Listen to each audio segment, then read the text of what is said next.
Because there, of course, is other news this morning. This on Donald Trump and a civil ruling against him. Let's bring in CNN's Bryn Gingras for that. Bryn.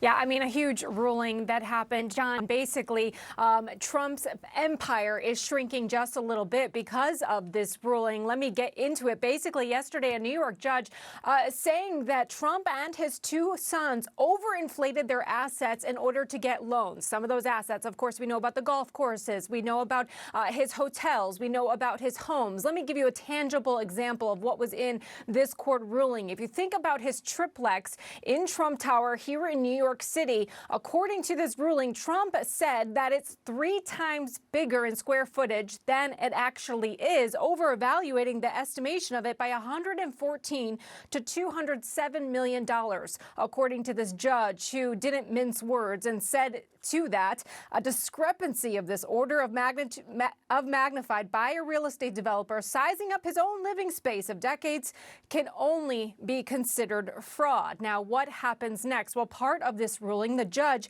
basically canceled the business certificates of part of Trump Organization, that is defendants in this case.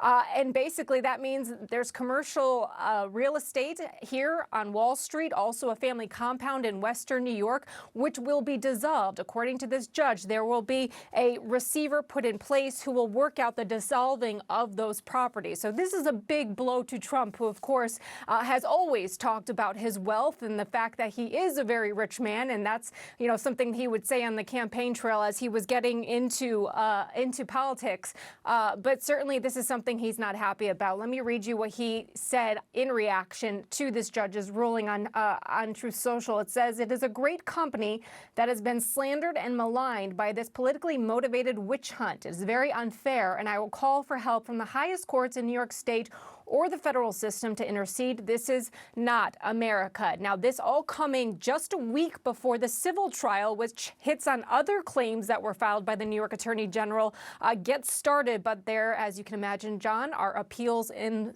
play right now from Trump, from his attorneys. So one of them, we're expecting a ruling sometime this week. So to be determined if that civil case gets started as it is expected to on Monday. John. All right, Bryn Gingras, thank you very much. I want to bring in, once again, former U.S. Attorney Harry Litman. So he's had his certificates pulled, stripped of control of some of the various Trump companies. How big of a deal is that, Harry?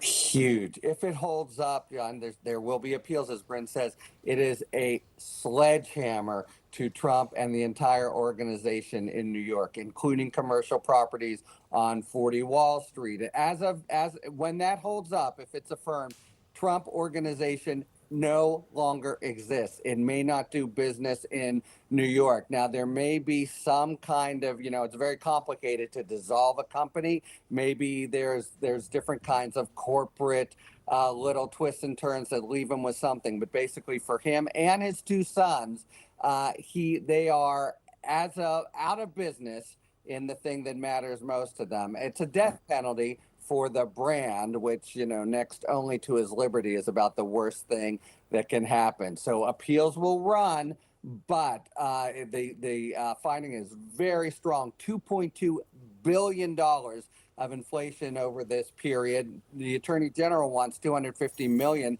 but many other people, once they appoint a receiver, could wind up getting it. The money is just gone and distributed to others with no oversight by Trump as to where it goes. They have to appoint an independent person. It is the death penalty for the brand. And you say, if it holds up, you've read through this. Yeah. How much of a chance is there that he could wiggle out of this? I don't see a lot. He's doing two things. He's personally sued the judge. I see that going nowhere. And then there's the actual fraud, but it'll be based on the facts. And the facts that Justice Engoron laid out of time after time, where he says he lives in a fantasy world. This is not a subjective difference. As Bryn says, 30,000 feet versus 30,000 square meters versus 10,000. That's just a lie. Same thing with the valuations by factors of 200, not two. I think this case is very strong, and the only issue might be, should the penalty be different? But that's standard New York law as I understand it. He is in a world of hurt on the business side, stronger so far than anything that's happened on the criminal side. It's so interesting. This was a bit of a sleeper case. Not a lot of people watching it quite as closely, but Yes. in the end, it could hit him harder almost than anything. Harry Litman, thank you so much for your analysis. David K. Johnson is with us. He's an investigative reporter. You'll remember him as one of the first to see Trump's tax returns. He's also the author of The Big Cheat, How Donald Trump Fleeced America and Enriched Himself and His Family. That book title, David, is very apropos to what we're looking at right now. Can you explain for people watching at home why this actually matters? That if he did these things, you know, why does that give him an uneven playing field with basically everyone else?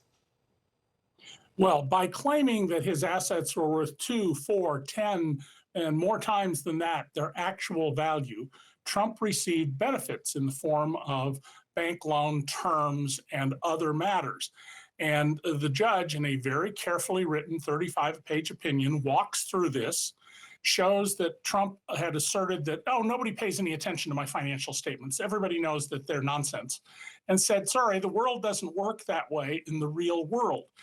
And Trump then argued, well, I don't have to make any restitution. And the judge said, this is not about restitution, it's about disgorgement.